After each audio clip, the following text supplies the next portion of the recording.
marriage started in the Garden of Eden. That is where marriage started. So God was touched by the loneliness of a man. And he created a woman. Nikaona ameingia church mali na ubiri akakaa nyuma. Then Mungu akaniambia that will be your wife. Sasa niliamka nilikuwa confused. You were confused. To be your wife. But me I'm in the relationship. That lady entered the church for the first time. What? Akiwa amevaa nguo ile exact. Na akakaa nyuma. Na akakaa nyuma. Confusion started from that day. Sasa nitaacha huyu na vile ninampenda.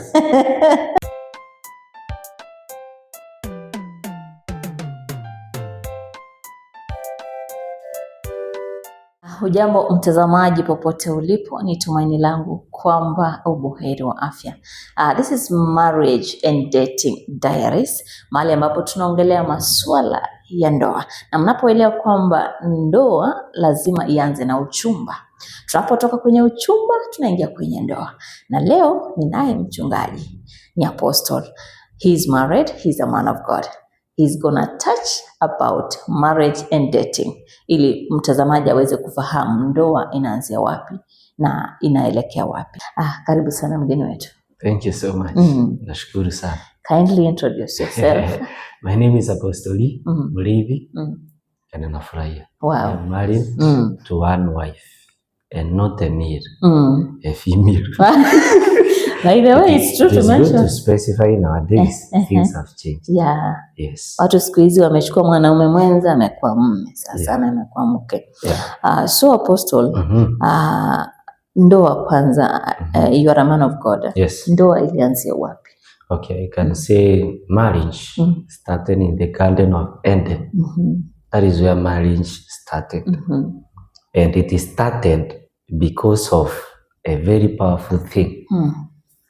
Loneliness. Loneliness. Yeah. Loneliness. Because God created Adam. He gave him everything. Can you imagine everything? Everything. The garden was full of everything, all kind of fruits, water, animals, and everything. But God looked at a man and he saw how lonely a man was. So God was touched by the loneliness of a man. And he created a woman. So the marriage came because a man was alone. And it is not only that because a man was alone. Si kwa mwanaume peke yake. Hata kwa mwanamke. Even to a lady. Because even a lady angekuja peke yake, Mungu bado angeona she is alone. Angemtengenezea mume. I can say the greatest role of marriage, it is to take away loneliness. Wow. And the way marriage takes loneliness, it is not the way that loneliness is taken away by the companionship of just friends. No. Because this loneliness inakuwa taken away because of your companionship with this person. Yani, my vision becomes your vision. Your vision becomes my vision. What I agree, we agree with you. What you agree, I agree with you. My pain becomes your pain. So that companionship, you cannot compare it with companionship ya marafiki zako. Usemange, mimi niko single lakini sinaishi na tunaishi watatu kwa nyumba, mimi siwezi kuwa lonely. Haikuwa ati loneliness hii unafikiria ya absence of a friend. No, it was absence of somebody that can carry your heart. Your pain can be their pain. What is hurting you can hurt them. Yani tunaongelea love. Yes. Unasikia Apostle amesema. Yes. Na hata Biblia ikasema where there is true love, God commands. Of course. His place. And love overcomes all. Can you imagine? Love overcomes all. Wow. Yes. That's amazing. A man, when you are lonely, like you see, like me, don't think because I'm a pastor, I don't face a lot of challenges. Mentally, emotionally, I'm tired. There are many things that I'm dealing with. There are many things that I'm fighting with. Because dealing with people, it is the hardest cause ever. The man of God is a pastor, is a counselor, advisor. Yani kila kitu. marriage counsel. Yeye anakuanga kila kitu. So when I go home, that is where I go to find peace. Imagine if God did not give me a wife who can become my peace. How miserable can my life be? Na mtu pia akasema, yes, your spouse should be your best friend. Your best friend. Because you get children, then at the end of the day they get married. Yeah. You remain the two of you. You remain two of you. So kama hamjatengeneza mahusiano mapema, hai kwa sababu ni wewe mtaishi naye. Yeah. So the source of marriage was in the Garden of Eden. It was initiated by God himself. So marriage is initiated by God from the Garden of Eden because of loneliness of a man to have companionship and live together in love. Yes, to become one thing. Yes. Wow. Apostle, the main reason why I started this channel ni kuambia watu kwamba wajue kwamba true love exists. Sure. Na marriage ina work. Sure. So I want us to take us through your journey. Kuanzia pale kwa uchumba. Ilianzaje? Ukafika kwenye ndoa. Changamoto zako zilikuwa zipi ili tusaidie mtazamaji pale nyumbani? I think mine will have a lot of lessons. Many lessons. Yeah. We want people to take those lessons. Because I dated several ladies before I found the right one. They were beautiful. They were okay, and I cannot talk about their bad part because even me, I had my bad part. It was in the journey of finding the perfect person that God has kept it for me. So in my journey of dating, I experienced several manner of relationships. And those relationships taught me a lot of things. Because me, I was just preaching, nothing else. I was just preaching, nothing else. Chochote ningefanya, Mungu angeniruhusu. Nikijaribu biashara, inakata. Nikijaribu nini, inakata. Nikijaribu kuajiriwa, inakata. And me, I just remained now as a preacher. And that time, there is no salary, there is no appreciation. I'm just a young man who wants to serve God. So many people were calling me lazy. Many people are saying, if you marry your daughter, atateseka, atakula nini, utamwekaje. So I found a lot of relationship that challenged me so much. Because somebody was looking at me, like, sasa anashindwa, huyu, how will my children go to school? Huyu hata ndawali yangu atalipaje? Huyu nyumba atakuwa kilipaje? Atalishaje msichana wangu? Because so they were considering all these physical things. And because of that, I had a serious struggle when it came to journey of relationships. Huyu ananiangalia, ananiacha, anaolewa na tajiri. Ananiangalia, ananiacha. But that's the purpose of dating. You date to weigh who is this to be compatible with me. Who will be compatible with me even in terms of weaknesses and all that. Yeah. Now, I found another relationship. I thought it was the best now. And I was ready to settle. Kuna hii sasa imeweza kabisa. Everything is okay. And I was ready to settle. And that Sunday I was preaching. While I was preaching, not even while I was preaching, that Saturday, when I was leaving home, nilikuwa na ndoto very weird that night, Saturday.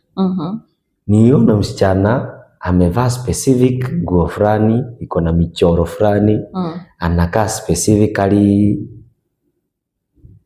Nikaona ameingia church mahali na ubiri akakaa nyuma. Then Mungu akaniambia that will be your wife.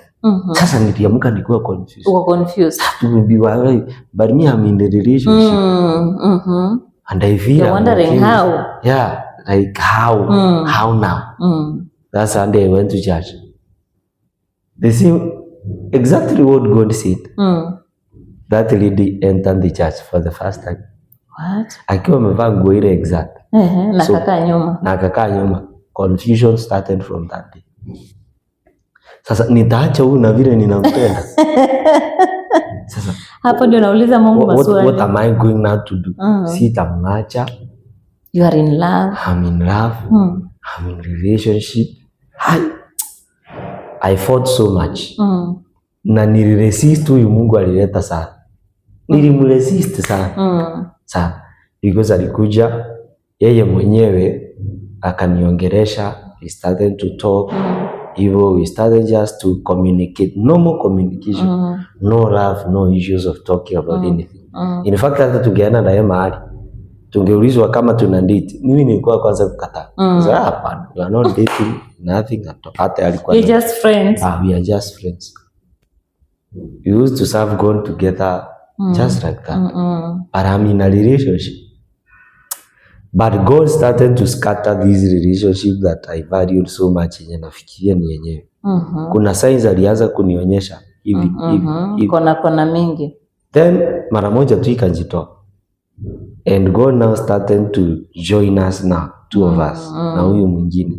And we became so compatible. So mimi nilimwambia, nimuuliza sasa unanipendea nini? Mimi sina kitu, sina pesa, I'm not on a salary. Siwezi kukulisha, hata nyumba yangu siwezi kulipa. She told me, ninakupenda ukiwa hivi. Wow. Yeah, I love you the way you are.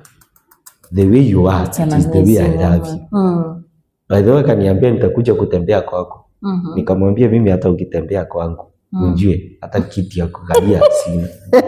Nishamwambia hiyo, unjue hata kiti. Akasema hata kama ni mtungi nitakalia. I want to know where do you stay. Alikuja akakalia mtungi.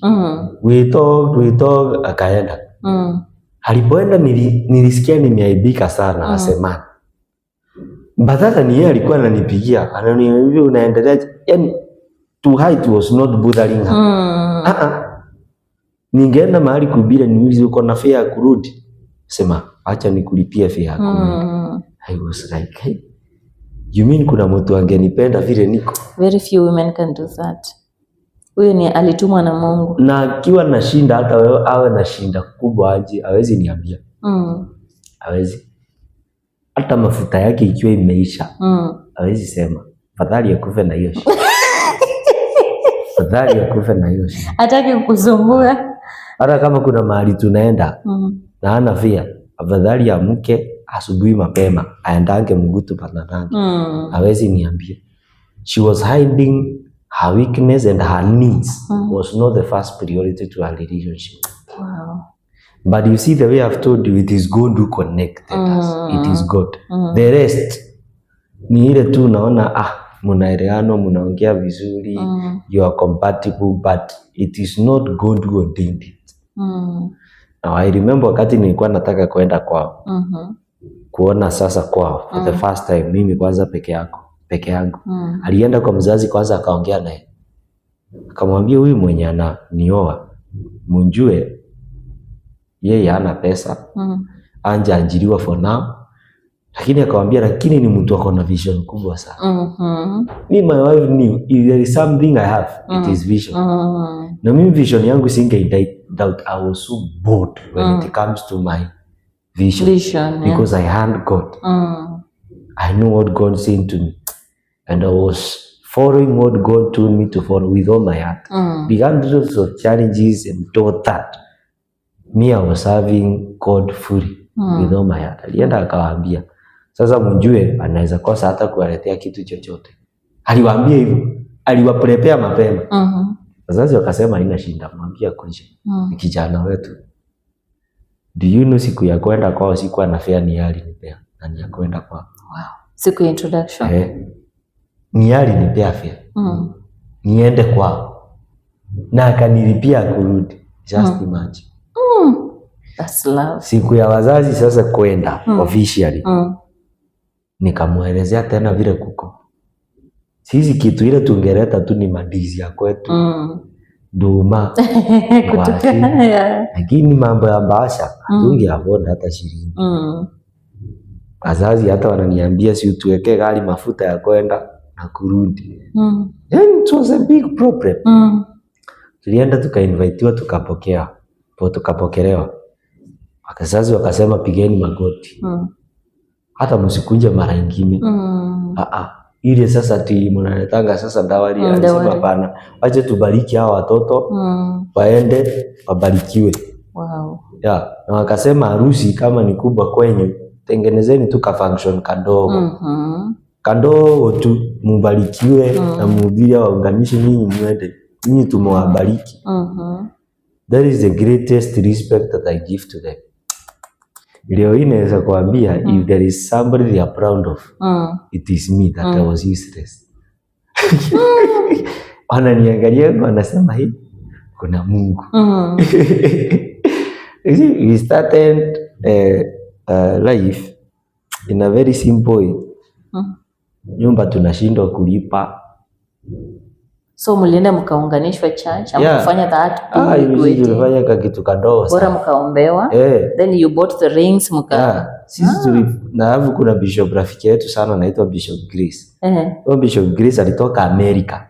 Alikunja hadi huko. What? Juu yetu tu. Akasimamia chakula yote. I think tulikula chakula over 70,000. That is Jimliza Hotel. Jimliza Hotel. Okay. Tukakula, akatupatia pesa tuende honeymoon. Tukaenda honeymoon. Kwanza niliwekelea miezi 3 na nikajaza nyumba na shopping. Pesa ya honeymoon? Nikaweka shopping. Nikamwambia hapa sasa nitujaze nyumba na shopping na tulipe hiyo nyumba ahead of time. Sisi tukaanza maisha. Miezi 3 ilipoisha, no way out. Sisi tumefungiwa nyumba mara mingi. Mara mingi sana. Sometimes namwambia wewe enda nyumbani wasalimie. Na mimi nibaki nijisote. Sometimes navunja hata mlango tuingia usiku. Mchana ninarudisha. Yani tumegrow with many challenges and all that. Na sasa hiyo bado uko church. Sometimes hata fia kuna. By the way, do you know kuna wakati tungetoka kwa nyumba saa 9 kuja kanisa. Asubuhi njoo tu na fia. Ili tufike at least by saa close to 9 ama 9. Tunaoga miguu, tunavaa nguo na tunahubiri. Challenges have been many. But mimi nimekuja kurealize if it is God who ordained that marriage for two of you to be together, you will overcome. Na again nimekuja kurealize understanding is the greatest foundation in marriage. Understanding. When you understand your partner, because kuna vitu huwezi change. That is the truth and the fact that people don't accept in marriage. There are things you can never change from somebody. There are things that you can change and there are things now you cope with that person. Watu unakopa na unasema huyu ni wangu na mjua. Ama ni wewe uchange uingiane na yeye.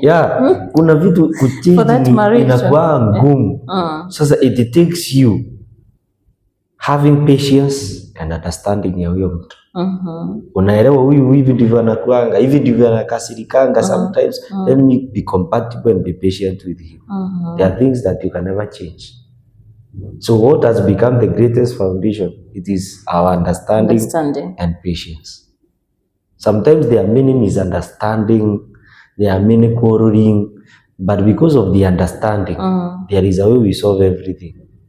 That's the two of you. As the two of us. And again, I think family background matters.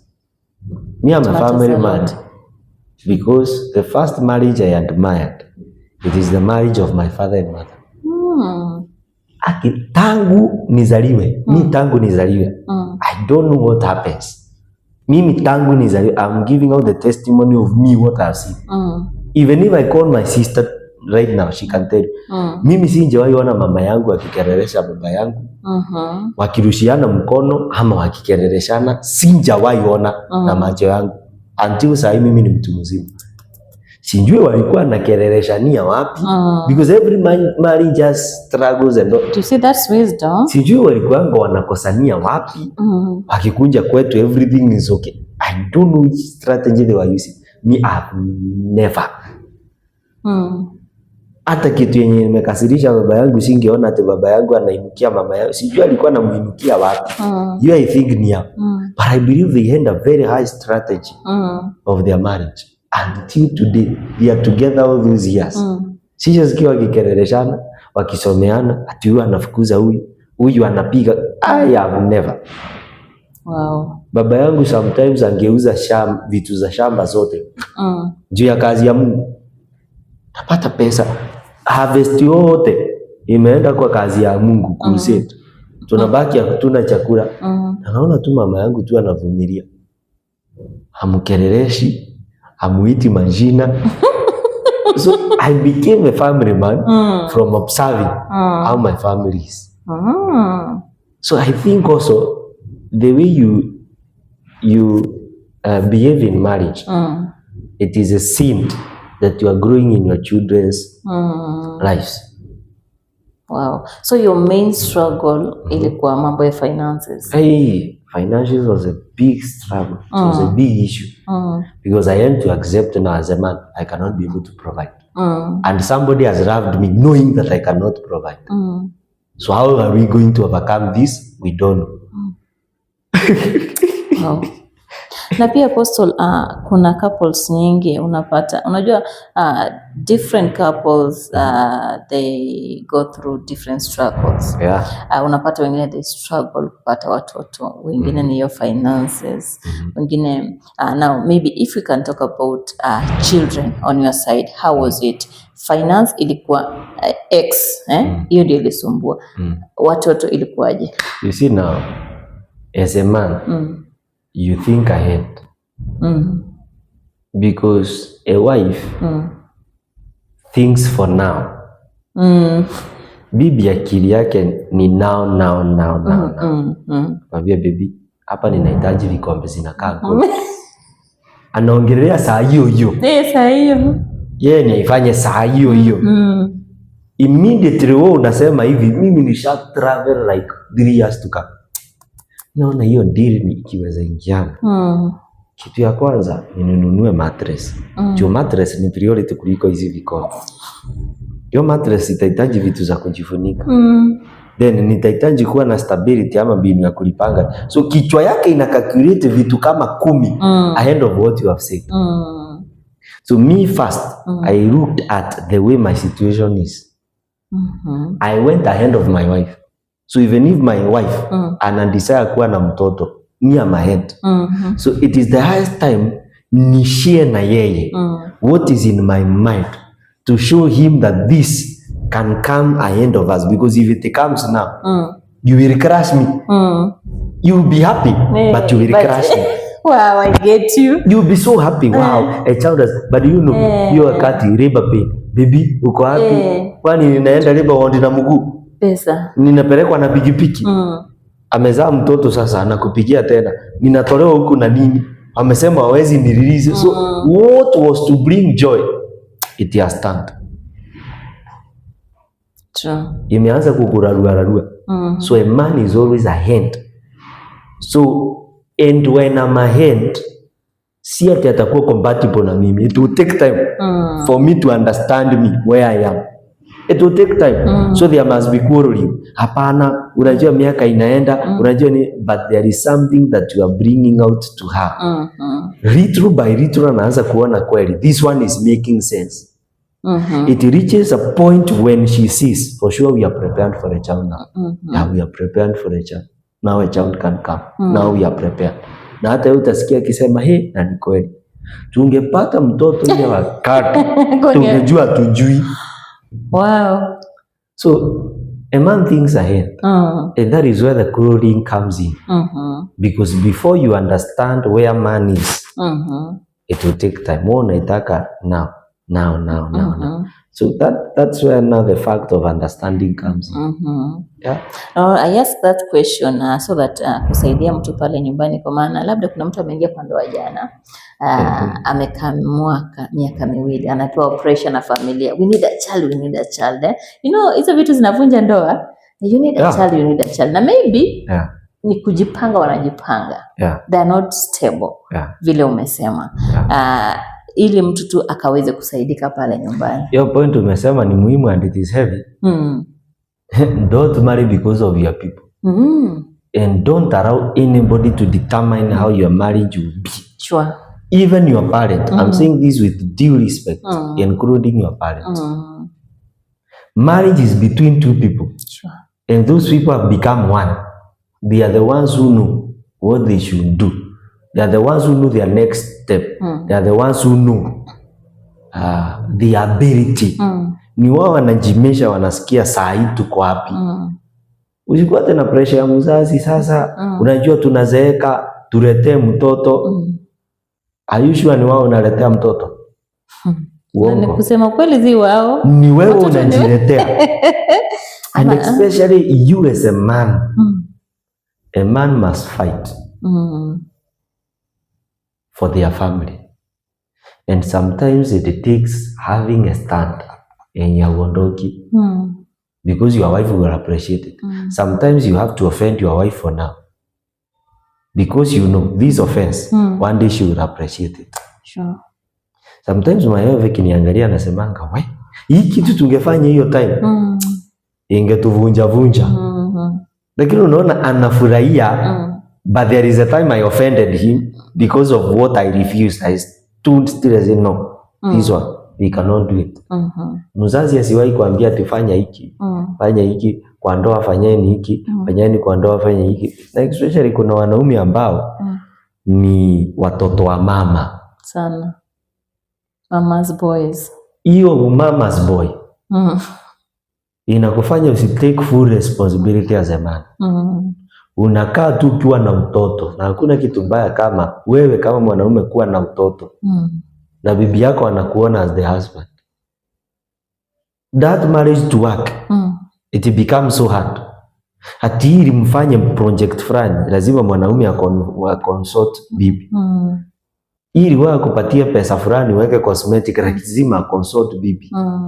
Lazima consult mzazi. Sorry.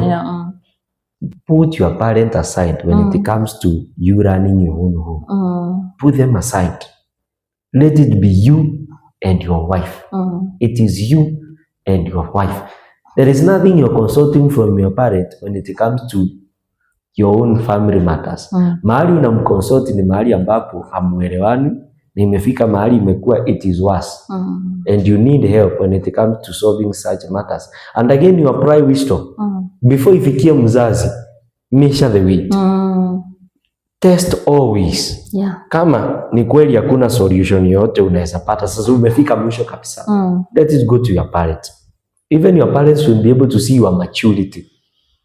Kuna vitu mingi sana tumewahi kosania, I and my wife, that were very heavy.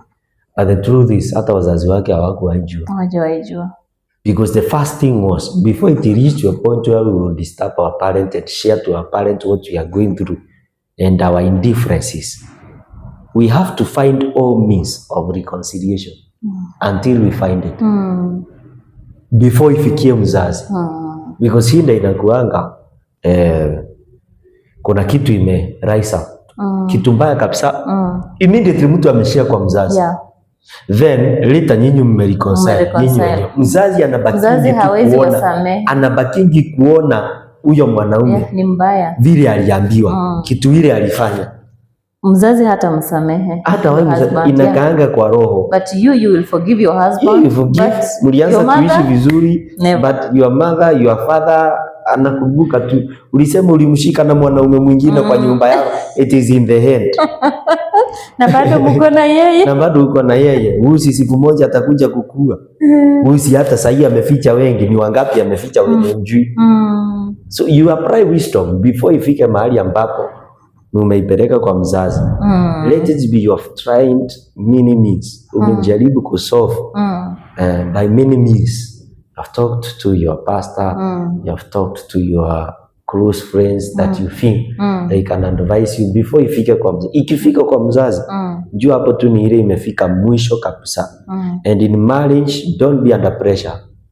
Usiruhusu mtu yote akupatie pressure. Hatuja tuletea mtoto. At whose expense? Is it not at my own expense? It is at my own expense. Yeah. So marriage, you should not be under pressure. No. There is no pressure in marriage. And don't allow anybody to give you pressure. Awe ni rafiki, awe ni nani, ati wewe hadi saa hii unja tuletea mtoto. Uongo si wao unaletea, ni wako, ni nyinyi mtajiletea. Yeah. It is you who take care of those bills from 0 to Z. Kwanza wakati watasikia bibi yako ako na mimba watakuondokea sana. Jaribu kuambia saa hii ako maternity, nilikuwa nahitaji shilingi 1,100. Ndio utajua. It will become a topic. True. Ulikuwa unazaa mtoto kama hujajipanga. Those are the things that you ndio watakuambia. Yeah. Now Apostle, how did you overcome your financial struggle in marriage? Me, I can say I did not have a formula to overcome. I did not have a formula to overcome. What made me overcome is that God gave me a patient woman. Very patient and encouraging and very supportive. By that, ile duration ambayo Mungu alikuwa bado ameniweka ina test. Uelewe mimi my financial struggle haikuwa ati by choice ama ni economy mbaya. It was God who was making me pay a great cost for this fruit that I'm eating today. So God gave me a wife who can walk with me through this wilderness and all this period until I reach to a point where I'm going to eat the fruit of the cost that I've been paying. Mimi nilijaribu strategy zote. Mimi hakuna kazi sinjajaribu. Nimejaribu ikaweka bucha nikaweka ikakataa. We hakuna kitu sinjajaribu. The way I overcome it, I can see, is that God gave me a patient wife, very understanding, very supportive. Wow. Yeye angeshika pesa mahali angewekelea kwa rent hata kama sinjui. Wow, that's amazing. Hata kama sinjui angepita tu hivi achukue socks anunue tuone mzee anilete. Me, I always say it is God. Na usifikiria ati marriage iko na formula. Hizo formula unasikia mtu akikupea kwako sinaweza kataa kufanya kazi. Very true. Menu yao inaweza kosa kufanya kazi kwako. As a woman, have a high engine. Hizi ni vitu za kawaida. Kuna mtu engine yake iko juu, ana respect bwana yake, anamtoa koti, anamasa, it is still not working. Yes. Ni mrembo, ana kila kitu. I usually ndio maana maandiko yanasemanga unless God builds a home. Yes. Builders build it in vain. Yeah, in vain. Ni Mungu tu anaweza jenga nyumba ya mtu. Wewe ukijaribu kuijenga, it is in vain. Ndio maana nimekuambia tu hiyo swali. Mimi ukiniuliza how did I overcome my financial challenges, I can tell you it is one thing.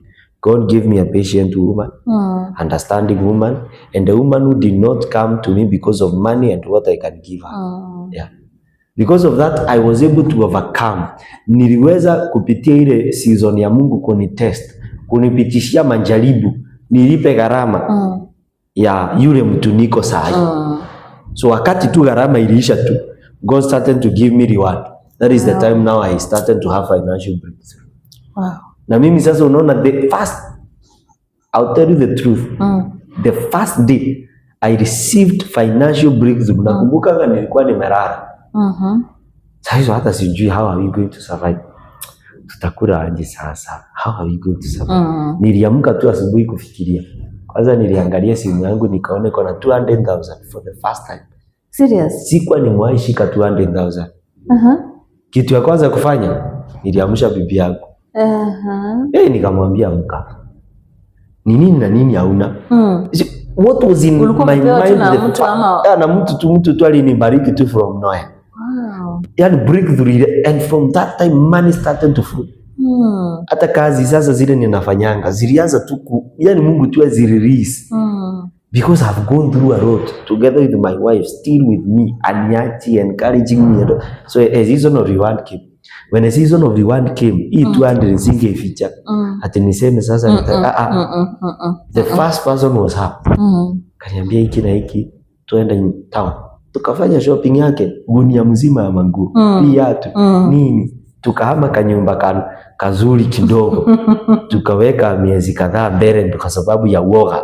Tunafikiria sasa hii 200 ikiisha. But we realize the source now. God has released the source. Ameachilia the source. Sasa ilipoachilia source, there is no struggle. But again, financial breakthrough wakati inakuja. Hapo ndipo ndoa nyingi sana zinakosananga. People have to be very careful. Me have done a complete research. I'll tell you, watu walivumiliana wakati wa shida. Lakini wakati wa success, hapo ndipo watu ushindwa kuvumiliana. Na lazima wewe mwenyewe develop your own structure. Because nilikwambia formula zingine hazifanyangi kazi. Formula wenyewe inaweza kosa kufanya kazi kwako. Like me, when my financial stability came, my wife said, why can't we have joint account? I said no. You don't need a joint account. Whatever you need, me, I'm there for you. Anything you want us to do, me, I'll chip in. I'll do it. If you want a cosmetic, let's go and find a shop. Let me see how much money I can put in. If you have 20,000 and you need me to top up 50,000, let me see if I have it. I top it up. By that, I am avoiding the crisis of financial stability. Lakini unasikia mimi miangu. That is me.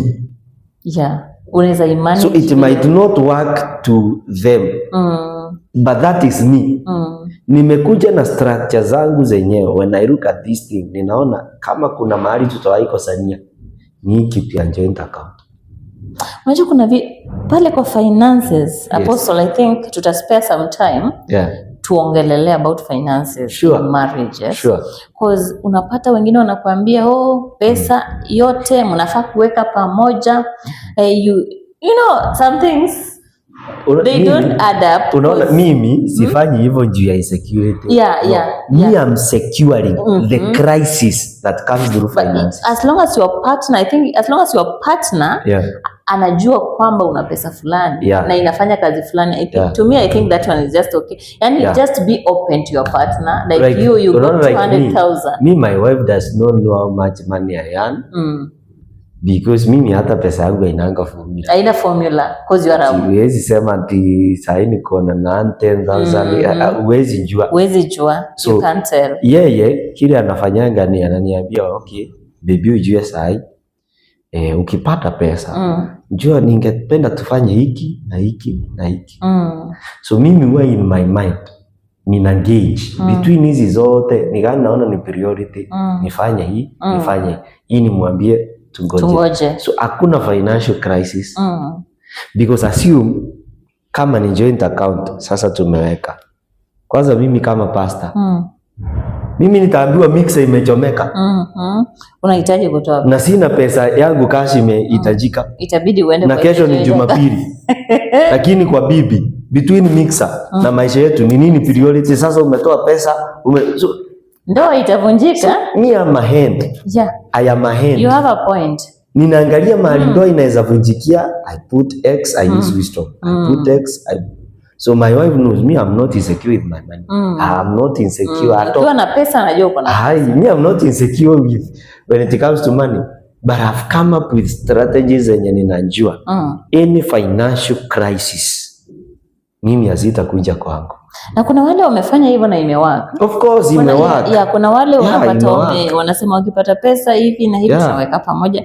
It has worked, but not to every marriage. It cannot become a doctrine. What is working in your marriage, it cannot become a doctrine. It is an opinion that people might say for sure. Umenifungua macho. I think even me, this is the wisdom that I need to apply. Lakini kuna hataona no, mimi kwangu wewe ifanyi kazi namna hiyo. Again, me personally, I know what I will do in case I die. It is something that I know what I can do to my family without avoiding vita. Ninajua what I can do. I know if I die today, my family will not suffer. My family will not find themselves in debt. But I'm not using ways that are common with people. Kunazo ninaangalia saa hii nikiapply hii hapa ndipo ndoa itakuja kuvunjikia. So I just apply wisdom and just use wisdom. Kuna mtu atasema mimi salary yote ninakujaga na wekelea kwa mesa ni bibi manage. Yani hizo milango huwa milango tu open hivyo. Shetani akitaka kubrudwa anapitianga huko kwa hizo pesa zenyu. Na especially when it comes to money, my friend. Money is a demon in marriage. True. If you not be able to find strategy that will suit you two of you now, leave alone wenyewe, you two of you, you find yourself in many crises. Mimi niko na marafiki ambao they started the company together na shinda kubwa sana, wakaboom, kampuni kaboom, wako na joint account, sijui ya nini, ya mtoto, ya nini. I can tell you shake up yenye ilikuja kwa hiyo ndoa ilipitia kwa hizo accounts zao na ilikuja through pesa. Sasa bibi anataka kudefine wafanyikazi, hawa ni wangu, hawa ni mimi nalipanga, hata natumianga account yangu na mimi nalipanga hao. Yani kampuni ilikuwa kubwa, ilikuja ikaanguka, Aisha wakarudi zero. Lakini wangejua kuangalia ahead of time, naone hiki tuande italeta mizozano na why fix according to the wisdom ya two of them, wange avoid, because kile kilifanya wakosane si ndoa, wanapendana, wanapenda watoto, but it is money, finances. That thing is so dangerous. Yeah, so dangerous. So mimi kuna njia zile nimekama up nazo. As a man, the more you become financially able, the more you should come with strategies that will suit both two of you. Zenye zita guard your marriage. Yeah, mimi nikifungulia Bibi Cosmetic, haitakuwa investment yangu. Ni yake.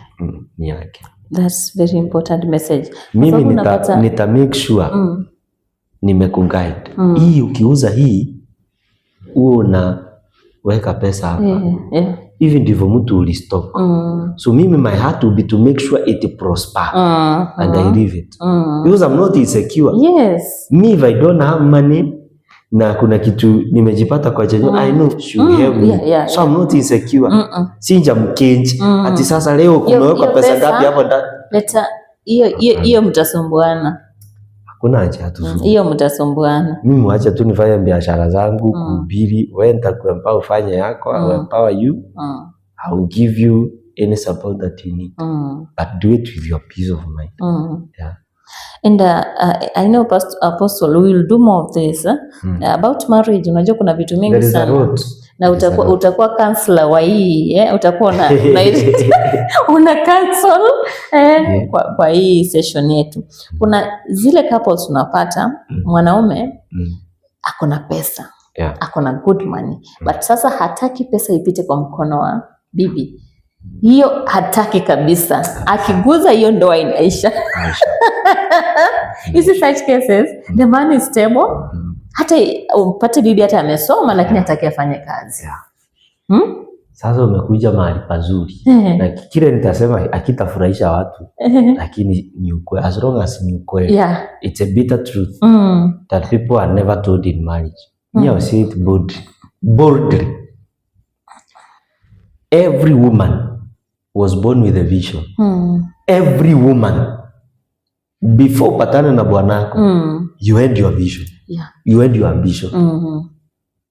Ulipopatana na bwana yako sasa ulimuingiza kwa akili yako na kwa maisha yako, still in your vision.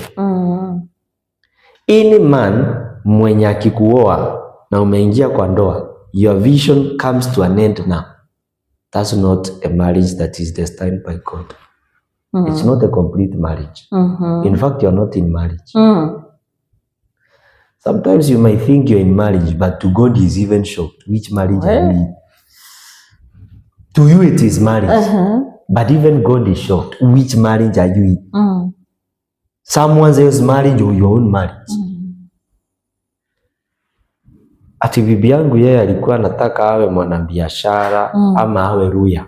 Wakati nilimuoa, ndoto yake akuwa ruya sasa iliisha na ndoa yangu. Do you know what it takes to bury someone's vision because of marriage? Na mimi nitapatia all ladies, I'll give them advice. Free advice. Mentality ya usiri queen lazima ikuondoke. You don't know the danger of mentality of usiri queen. Ati anataka mwanaume ako na pesa, ataniweka vizuri, anitengeneze kucha. Ndio maana ukipatana na mwanaume kwanza unamuuliza what do you do? How much money do you earn? Nimekuwa nikisikiza hizi vitu watu host kwa TV zingine, sijui finding your perfect partner. I look at them and I shed tears when I look at the generation that we have today. Msichana na kuuliza, have you come with car ama umetumia matatu? Wewe unaniambia nini sasa mtu ametumia matatu? And all that. Slay queen mentality. Mtu anataka mwanaume anaendesha gari, ako na pesa, atamweka kwa nyumba mzuri, anaishi Kileleshwa, anaishi kale. Sasa ninakuuliza, wewe wakati ulikuwa unaolewa, utapata wapi bwana wa nje ya bwana yako, ako na magari, ako na pesa? Genuinely speaking, utamtoa wapi? Kwani ni mkora? Yule unatafuta ambaye ni tajiri, mwenye anakupendeza. The truth is, akiwa na miaka ya umepatana na yeye sahi, hakuwa na kitu. Hakuwa na kitu ato. Kile unaona sahi ni final product, finished product. Ndio unatafuta to a young man. A young man who is ambitious of lifting his own vision. Now you see, this is where the problem comes. Unapata the man is having money, ni ule ulikuwa unataka. Kuna pesa, akona magari. Kichwa yako haikwambii one day anaweza kuwa kiwete. Kichwa yako haikwambii hivyo. Haikwambii. Kichwa yako haikwambii Roni inaweza mchota kila kitu siku moja. Hiyo kichwa yako haikwambii hivyo because of slay queen mentality now. Ni kukula, kupiga sherehe, kupiga haikwambii one day this man can die. And all this wealth can vanish. Kichwa yako haikwambii hivyo. Ezerindi lazima ujiulize. Sahi bwanangu akiweza kuwa kiwete, what can I do? If you are slay queen, the only thing you can do is to leave a man. Because can you be able to take care ya kiwete? Even the source of income you don't have, even money you don't have. That's very dangerous. Ni kufua nguo, utaanza kufua, umpeleke hospitali na hiyo pesa, umfindi na hiyo pesa, na ufindi watoto wake na uwapeleke shule. If your husband can die today, can you change the school of your children to a royal school? Can you migrate from that house to a small house, or you still remain? Hiyo peke yake inafai kufungue macho ikwambie you must be a visionary. You must be a woman of virtue. You must be a woman with vision. True. Things do happen. And today many ladies have become a liability. They are a beautiful liability in a marriage. Liability ni mzigo. Beautiful liability. Umekuja kwa bwana, you are so beautiful but you are liability. Wewe ni mzigo. If there is nothing value, you can offer to that relationship. If there is value that you want to bring to me, the question is, if there is value I'm bringing to you, the question, which value will you bring to me? Which value will you bring to me? If the value is nitakufulia nguo, nitakupatia watu, even somebody who is not my wife can do so. Naweza zaa mtoto na mtu ambaye si mjanga, naweza nifulia nguo. Value is beyond the things that you are talking about. Value is beyond. Na mimi kama mwanaume, the greatest focus is how will the vision of my wife come to pass? Because she has a vision. When I married her, she had a vision. If that vision will come to pass, it is for my benefit, it is for her benefit. Yeah. For the benefit of inaangalia leo hii nikiweza gonjeka niwe paralyzed completely, sitawahi tembea. What will happen? Will my children start to beg? Will they now stop going to school? But if this is a woman of virtue, chasing the vision that God gave them, she has been empowered. Trust me, you will enjoy that marriage. You will enjoy that marriage. Kama umekuja kwa sababu mwanaume ako na vitu na umeacha kijana mwenye ako na potential vision, give him time. Before afikishe age ya huu mbaba uliona ako na vitu, God will teach you a lesson that will be so bitter. Many years ago, kuna watu waliniangalia sasa, wasichana wakaniuliza, Sasa wewe vile unaweza nioa kwa wewe, unaweza fika standard yangu kweli? One day ndio aliona hiyo standard anahitaji sasa. But it was too late. Me I moved on. What people don't know, any man with a great vision, kuna miaka ambayo anakuanga in wilderness. Mungu anamtengeneza, Mungu anamteach mambo mingi sana. Mungu anamteach how to manage 0 shillings. It is a reason God is teaching them. God is teaching them how to relate with people. God is teaching them how to survive with an income of 10,000 shillings in Nairobi. Na before Mungu achilie millions, he is teaching this man. He is dealing with his heart. Wewe unapatana na yeye, unaona the final product. Sasa huyu ana mbele, ana nyuma. You don't know the cost that man is paying. What should attract you in a man and give you confidence in a man? It is the vision. If the man has a vision and he's clear in his vision, fear that man. Very true. Fear that man. But you see the mentality ya usirikwi ni sasa usirikwi. Na juu ya huo usirikwi, you are selling your birthright now as a wife. Bwana anakuambia, mbona sasa uende ukafanye kazi na mimi niko na pesa. What? I had vision. God was not a man to give me this vision. God was not a man. Unataka sasa bibi yangu hapa asemange ati mimi ni bibi ya pastor. That's not work. That is not the vision that God gave her. Hata kama wewe ni bibi ya pastor, what can you do to women? How many organizations can you put up that will be helping women, that will be influential? Vitu kama hizo. Organizations that will pave doors to you in nations. That is what I'm looking at. Very true. Sasa unapata you are caged by a man. Ati hata unaambiwa ati usiende kazini. A man is so insecure. Ati kule unaenda kazi, una interact with other men. Sasa anakufunga hapo usiende, and you are still there and you are calling it marriage. Alafu unakuja nikuombea nini? What exactly? Mimi unakuja nikuombea kwanza, nitakwambia tingiza kichwa, tingiza hili. Upasta kwanza nimeweka kando. Let's talk now as human being versus another human being. Tingiza kichwa, are you okay? Before you tell me we pray, are you okay? You stop going to job that a man may provide to you. Si chakula ukihitaji nitakupea, sikucha nitakupea. Are you telling me you are born, you are created by God to pursue that vision?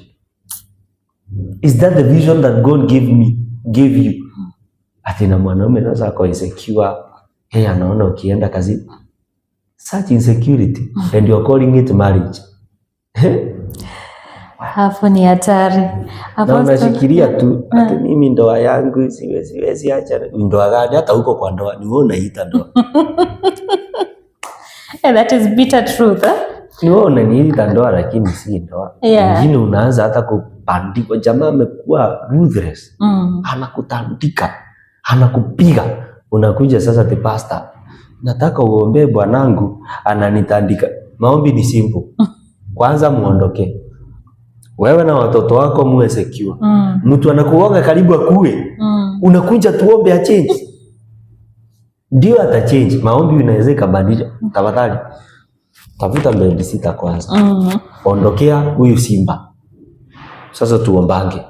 Mungu akimuondolea ile roho, rudini pamoja. Lakini Biblia imesema kila ambacho kimeunganishwa na mwanadamu asitenganishe. Hakuna mtu amekitenganisha. So wanaenda na hiyo. Mimi sijasema mtu watenganishe. Excuse yourself for a while. You are not running away from a man, you are running away from death. True. God hates divorce, but God hates it when you die because you did not use your common sense. Sasa unakufa tu bado ukisema God hates divorce. God. Mimi kama bwanangu ako karibu kuniua. Don't care what elders will say in church. I don't care what pastor will say in church. I don't care what parents. I'll live.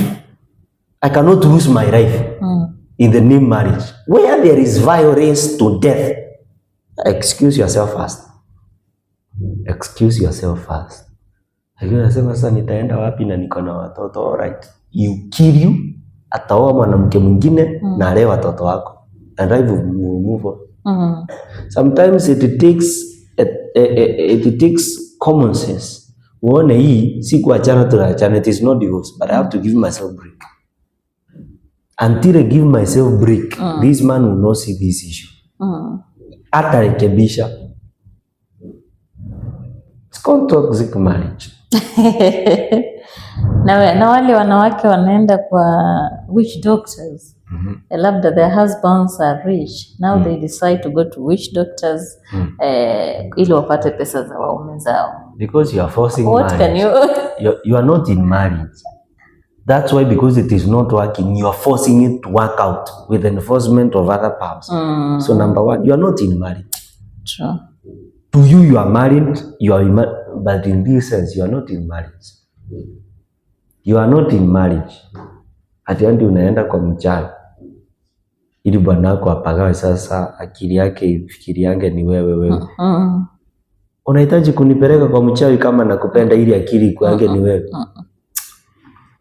Mimi nitasema kuna marriages mingi sana tunaziita marriage, but they are not marriage. They are not. You are literally with the wrong person. Literally with the wrong person. You are wasting your time. You are wasting your years and your time with the wrong partner. Only after 50 years upatange umefukuzwa. Umekaa kwa ndoa 20 years ama 30 years umefukuzwa. Saa hiyo unafukuzwa, umebeba tu manguo tu. Unatafuta rafiki, a young lady akuhost. After you have wasted 30 years. Alafu sasa unaanza kutafuta kibarua, nitaanzia wapi? Nani ninaweza fulia nguo? After you have wasted 30 years. See, wrong marriage can waste your entire life forever and ever. Wrong marriage. Huyo bwana amekuwa na magari yako, ile siku tu atasikia wewe na yeye, hiyo nyumba utatoka ukiwa umebeba tu tugoto wako na gunia. You begin zero. Utasema I wish singeacha kazi yangu ya udaktari. I wish singeacha kazi yangu ya ualimu. Hata kama bwanako ni bilionea, if you don't have a little cent, you have no pride. That person has taken away your pride. Anybody who is telling you not to go somewhere to work and earn something little, he has taken away your pride and your confidence. Itabidi wewe unacooperate na yeye hata kile utaki, you are cooperating because he is everything. You cannot correct him. That is so deep. Now Apostle, maybe as we wrap up, umesema kwamba kuna watu wengi wako in wrong marriages. Wrong marriage. Just to help someone there. Kuna mtu next Saturday anaingia kwenye ndoa. Kuna mwingine labda ako kwenye uchumba. Ana plan kuingia kwenye marriage. Ni vitu gani ambavyo wanafaa kuangalia before they enter that marriage? Me first to analyze. If you are a man, any woman that loves you because of what you have, run away. Because what you have today, tomorrow you might not be having it. If you will not be having it, it means what drew her to you will no longer draw her to you. If you are a man in a woman that loved you because of where you work, or you enjoy the kind of car that you drive, if you are marrying this Saturday, you better cancel it. Because things have wings, they can fly. Today you are rich, that's how life is. Today you are rich, tomorrow you are useless, you have nothing. You cannot predict life. Again, if you are a lady, and the man that is marrying you, he does not want to support your vision. He wants you to put your vision down and be with him now. He will be providing everything. Leave what you are, run away. After you have stayed with him 30 years, depending on it, the day he will chase you out of that home, you will have wasted all those years. Too bad. Utaanza kwenda kibaru ya kufua hivi after you have wasted 30 years. Sasa hizo amekuharibia maisha yako yote. Miaka ile uko nao na watoto ni wazima, hata uwezi olewa. Any man that is insecure with your vision as a woman, run away. Kitu ingine naweza sema, anybody who is still hiding himself and you're in a relationship with him na mnataka kuingia kwa ndoa and there are still things that are not clear. My friend, there are things, unaona kuna vitu, kuna siri unakufanga nazo. There are some mistakes that you did wrong time, hizo siri unakufanga nazo. Those ones are around. But there are things that you don't know about you don't know what kind of job your husband does. Ati wewe subiri nitakwambia siku moja, wewe sitaka ujue anafanya nini. What are you saying? Ujui kwao? Ajui kwenyu? Hapa kuna red flag. There is red flag. You know, there is this, sorry to cut you, there is this lady, alipata kijana wakiwa town, then kijana akamdanganya, let's just start life, nini. They moved in, wakapata watoto wawili. Then by the time msichana anasema anataka kwenda kwa kina kijana ushago, kufika, alipata that guy, akona bibi na watoto watatu. Hizo vitu zinafanyika. So the guy told her, you decide. It's either you leave or you stay. And imagine, he has wasted your life. Amesha waste time yako. Imagine, asha waste time yako. What you are saying, by the way, is very important. If you truly love me, there are things I should know. What do you do? Where do you work? I'm not investigating. These are questions that are very necessary. Siwezi kuwa sijui unafanyanga kazi wapi. Sijui hata kwenyu. At least kama nisi, unajua sometimes inaweza kuwa kifedha hata kwenda kwenyu huwezi afford. Hata kama ni simu, haulizangi mzazi, hello, how are you? Ni vile sina uwezo wa pesa lakini one day I'll visit. That's a red flag. That's a red flag. Again, everybody who is faking his or her life that they may have you, hiyo ndo watoroka. I don't have to fake my salary, to fake what I do for my wife to love me. Because the truth is, ndoa huwa ina unveil everything, even what you had hidden. True. It will unveil. Uta pretend for how long? Kazi ile unafanyanga. For how long? Anybody who must lie to have you is not meant for you. And I'll tell especially young men today. I think nimeona issue juzi ya kijana alikuwa anasema yeye ni banka. So amekuwa kidate msichana, walipatana na yeye mahali. Msichana yani anaonekana ni wa high class. So akaamua wapatane date town kwa hoteli fulani. Msichana akasema haki, gari yangu haina fuel, nisaidie na fuel. Kijana akamwekea pesa ya fuel 7,000. Wapatane date town. Unajua alipatania wapi? Ndani ya City Hopper. Wote sasa wanaenda date ndani ya City Hopper wote wawili. So wote wana fake. They fought huko. Ilikuwa juzi. What? They fought. Anamuuliza, what are you doing here? Ulisema unafua. Akasema, lakini ni kuharibika, imeharibika. Na wewe ulisema wewe ni banka na unakuwa na gari. Ulisema hata utakuwa kwa bank from 6. Unafanya nini kwa City Hopper? Leo nilikuwa nimetumwa mahali hivi. What? Me, I'll tell young people, don't fake yourself to attract anyone. If you use matatu, tell her I use matatu. That's what I use. Hiyo inakuja because of low self-esteem. People don't want to accept themselves. Especially right now, social media. Iko na a lot of fake life. Sana. A lot of fake. Just be genuine. Me, I use matatu. I don't have a car for now. Mimi tukazi twangu na iti yangu hapa na pale. Zile mingi nafanya online. Just be genuine. Mimi naishi Kayore. Just be genuine. Nasema unaishi Muthaiga. Just say mimi naishi Kayore. Hizi ndizo vitu zinafanya ndoa isisimame because the foundation was rice. You built your marriage from the foundation of rice. Finally, si kila mtu ameokoka. But me as a pastor, I'll tell you one thing. It makes a great difference when a man is in salvation. Najua hii watu wanaweza argue nao sana. But it takes it brings a very great difference when a man is in Christ. Yeah. Najua watu watasema kwanza hao wa kanisa hao ndio wabaya sana. I accept. I accept. Mimi sikatai, I accept. But just know what I'm saying.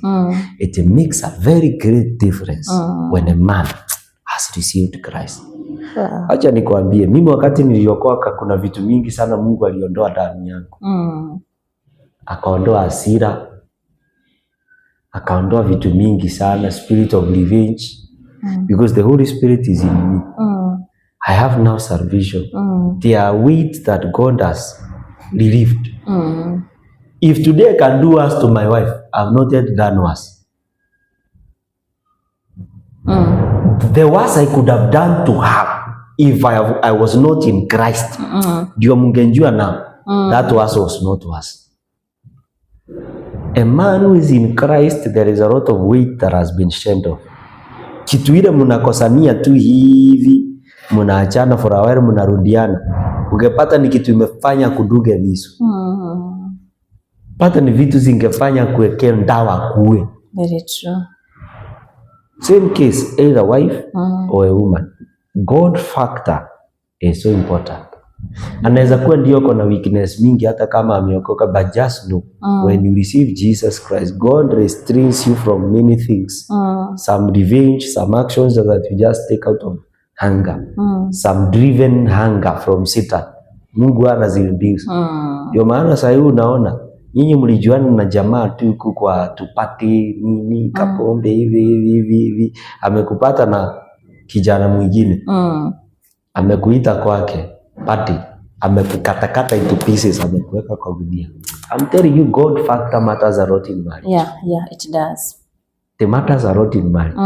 Yaani wewe unaona mtu mwenye una date ameenda mahali akakunywa, akakosania huko kwa bar, amegonga mwenzake chupa ya kichwa, akamkatakata. And that is a man that you are waiting to be in a relationship with. Wow. This demonic manifestation, this one. And God has not yet intervened.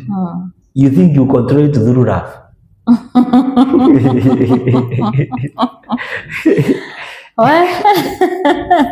Hiyo ni kali. Yeah. Wow, thank you so much Apostle for the encouragement. Karibu sana. Na labda kuna mtu anaweza taka akupigie simu, umwombee.